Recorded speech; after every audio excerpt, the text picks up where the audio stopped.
माऊलीने मला सांगितलं, मी पाहून शिकलो. मला कोणी करा म्हणलंच नाही. आता मी लोकांना करा म्हणतो तर लोक करत नाही. लोक ते म्हणजे आपलं पारंपरिक सोडायला तयार नाही अजून.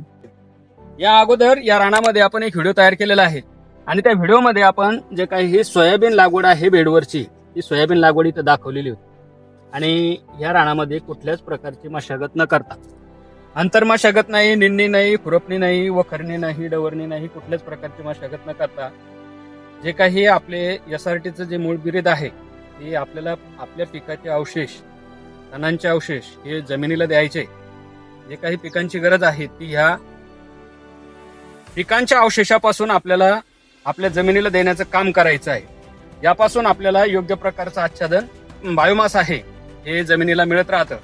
आणि त्याच पद्धतीतून इथे ही जी शेती फुलवली आहे ही गणेश बाप्पू पिंपळे यांनी, आणि यांच्या गावामध्ये जवळपास SRT पद्धतीनं 50 ते 60 एकर क्षेत्रावर बरेचसे शेतकरी चांगल्या पद्धतीनं मका पिकाचं असेल, कापूस पिकाचं असेल किंवा इतरही पिकं आहेत, सोयाबीन असेल, आता चणा आहे, तर ह्या प्रकारची पिकं इथं घेतात. आणि उत्कृष्ट असे पिकं ह्या परिसरामध्ये आपल्याला पाहायला मिळतात. अगोदर त्याचं सोयाबीनचं पीक होतं आणि सोयाबीन काढले, आज सोगणी केली, गोळा केली, याची लगेच लागवड केली.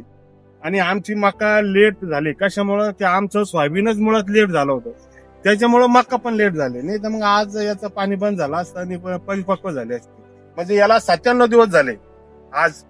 आणि 97 दिवसामध्ये तुम्ही बघू शकता, आता हे ताट आहे, याला 2-2 कांदडा लागले. या ठिकाणी 3 ताट आहे, पण आता 3ही ताट सुद्धा तुम्ही याला बघू शकता, 3ही ताटाची साईज चांगली साईज आहे. आणि दुसरी गोष्ट अशी आहे की आता हे तुम्हाला हावळीचं बेट दिसतंय. आणि आपले जुने लोक म्हणत होते की ज्याच्या शेतात हावाळ आणि लावाळे तिथं तो शेतकरी म्हणजे नसल्याचा माहितो. तर तुम्हाला या ठिकाणी विशेष करून म्हणजे आपण तिथं व्हिडिओ बनवतोय तिथं हावाळीचं टक्कल आहे. आणि तुम्हाला ही लवाळ दिसते, ही लवाळ हिरवी आहे आणि ही लवाळ मोडतच नाही आणि मोडलीच नाही ती. आणि तुम्ही बघू शकता की हावाळ लावाळ या ठिकाणी असताना सुद्धा चांगलं पीक आलंय. आणि याचं मार्गदर्शन आम्हाला शेनगावे माऊली, डॉक्टर पोटे साहेब, वैद्य माऊली आणि SRTचे व्हिडिओ बघून यायच्या सगळ्याच्या हिशोबानं मका केली. आणि माऊलीनं असं सांगितलं होतं की म्हणलं मका लेट होऊ लागली. आणि आम्हाला काय होतं मग नंतर मध्ये पाणी कमी पडतं. यांनी असं सांगितलं की बाजे हे तुम्हाला एखादा जर पाणी कमी पडत असेल तर तुम्ही असं मधामध्ये लावा, बेडवर न लावता बेडच्या दांडामध्ये लावा. म्हणून ही दांडामध्ये लावली. आणि आज आम्हाला पाणी कमी पडू लागलंय, 1-2 पाणी बसन. तर त्याचं म्हणणं आहे ना, मग आता आमच्या बी असं लक्षात आलं की आपल्याला इथं 1 पाण्याचा फायदा होऊ शकतो. म्हणून आम्ही त्याचं ऐकून खाली लावली, तर त्याचा आम्हाला फायदा जाणवू लागला. ते बघू शकता तुम्ही ताटाची सहित. आणि आमचे गावकरी बऱ्याच लोकांना याला भेट दिली. ते सगळ्याचे व्हिडिओ बनवता आले नाही आणि मला व्हिडिओ बनवता येत नाही, त्याच्यामुळे माऊलीनं डॉक्टरनं जे व्हिडिओ बनवले तेच आहे. पारंपरिक पद्धतीतले पिकं आणि हे पिकं याच्यामध्ये काही फरक जाणवतो? फरक मला तर जाणवतोच, पण आमच्या गावाचे दुसरे शेतकरी संतोष पिंपळे असं, ज्ञानेश्वर लाने असं, एकनाथ पिंपळे असं, काशीनाथ पिंपळे असं, अजून काही शेतकरी आहे, त्या सगळ्या शेतकऱ्याला जाणवू लागलं की बा फरक आहे. आणि ते सगळे शेतकरी मग ते आमचं गावचं शिवार मोठा असल्यामुळं वेगळ्या भागामध्ये ते पीक आहे. आणि मग त्या भागातले शेतकरी पोहोच राहिले आणि सगळ्याला अशी खात्री पटू लागली की बा SRT पद्धतीनं, शून्य मशागत पद्धतीनं हे पीक चांगलं येत आहे.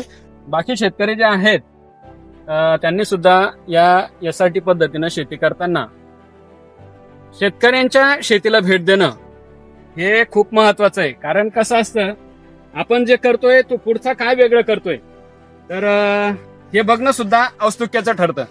कारण काय होतं, आपण ज्यावेळेस एखाद्या तंत्रामध्ये काम करतोय, फक्त तंत्रामध्ये काम करणं नुसता हा उद्देश नसायला पाहिजे. तर आपण त्याच्यामधून आपल्याला ज्या काही अडचणी आल्यात त्या शेतकऱ्यांना सांगितल्या गेल्या पाहिजेत. आपल्याला सुद्धा काय होतं, ज्यावेळेस ज्यावेळेस मला बऱ्याचशा शेतकऱ्यांचे फोन येतात, ज्यावेळेस पावसाळ्यामध्ये लागवड करतो त्यावेळेस आपण ही जी मका असेल किंवा जे काही पिकं असतील आपले हे बेडवर लागवड करतो. तर ते कशासाठी, तर आपल्या जमिनीमध्ये जे काही अतिरिक्त पाणी आहे ते बेडमधून साचून बाहेर जाण्यासाठी मदत होते आणि आपल्या पिकांना जे आहे ती मोकळी हवा आपल्या पिकांसाठी ती गरजेची राहते. माऊली दुसरी एक गोष्ट याच्यामध्ये हा.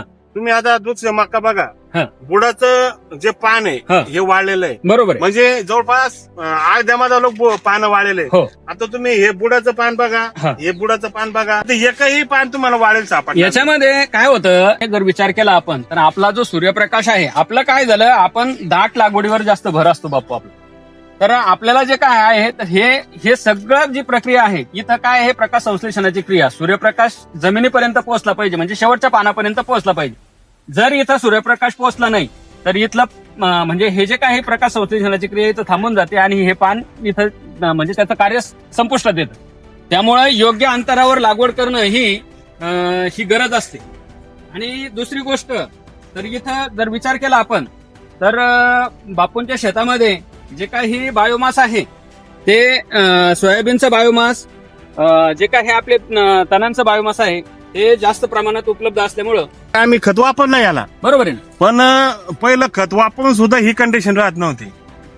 आणि जे आपला डोस आहे नेहमीचा, 2 डोस देतो आपण हो हो आणि एक युरियाचा देतो, तर ते आम्ही वापरलेलं हा. आहे.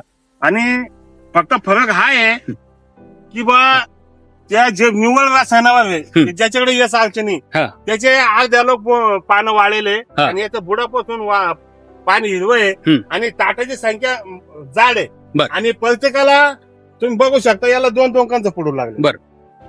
तर हे फायदा याच्यामधून मिळाला. हो हो. अशी शेती करायला पाहिजे.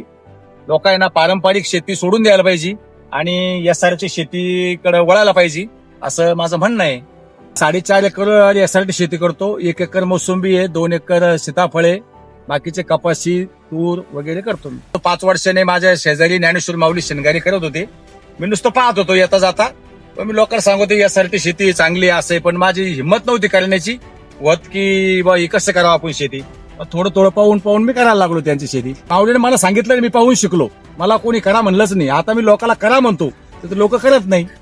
लोक ते म्हणजे आपलं पारंपरिक सोडायला तयार नाही अजून. गोमित्रे आणि पुन्हा मध एकत्रित केला, त्या बियाण्याला लावला, त्याच्यानंतर आम्ही लागवड केली आणि उगण शक्ती झाल्याच्या नंतर फवारण्या आम्ही गोमित्राच्या केल्या, काही कीटकनाशकच्या केल्या. पण गोमित्राच्या यानं फरक पडेल हा.